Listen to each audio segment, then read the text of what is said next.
Petroleum हमारी मांगे।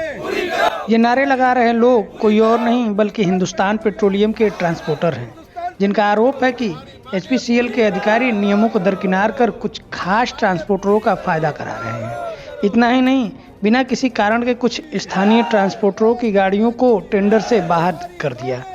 हालांकि हमने एचपीसीएल के अधिकारियों से बात करने का प्रयास किया, लेकिन उन्होंने कुछ भी बयान देने से इनकार कर दिया। हिंदुस्तान पेट्रोलियम। मैं विकास चौहान हिंदुस्तान पेट्रोलियम में ट्रांसपोर्टर हूँ और हमने इस नए निविदा में मतलब नए टेंडर में भी गाड़ी ऑफर किया था। जो कंपनी का नियम था सब नियम के हिसाब से हमने गाड़ी दिया था, लेकिन इन्होंने पता नहीं किस कारण से छाटा है अपने नियम को काटते हुए। और इसकी एक बैठक हुई थी हम लोगों की 18 तारीख को। उस बैठक में इन्होंने आश्वासन दिया था कि आपको 23 तारीख को दोपहर तक कोई न कोई ठोस उत्तर दिया जाएगा कि किस कारण से आप निविदा में भाग नहीं ले पाए हैं।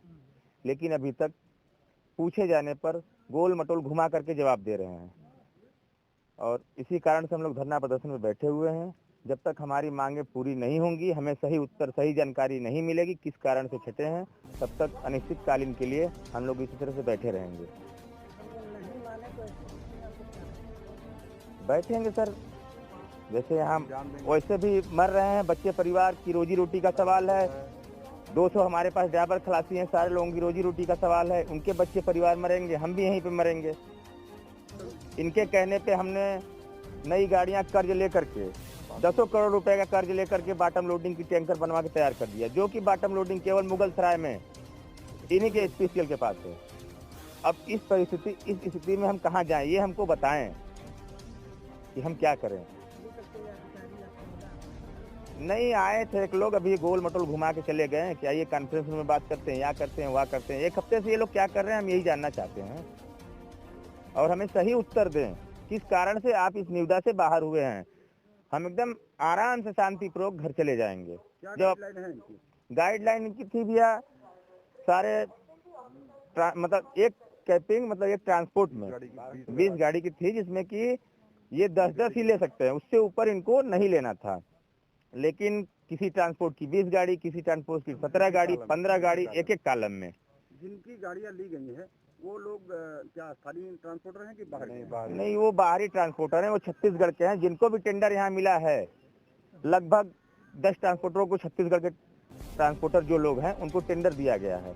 इसमें हमें संदेह होता है कि कहीं न कहीं उनसे कुछ न कुछ मिली भगत, इनके ऊपर के अधिकारी, इनके नीचे के अधिकारी या जो भी हो, क्योंकि हम जितने लोकल थे यहाँ के सारे लोगों को छांट के बाहर कर दिया गया है।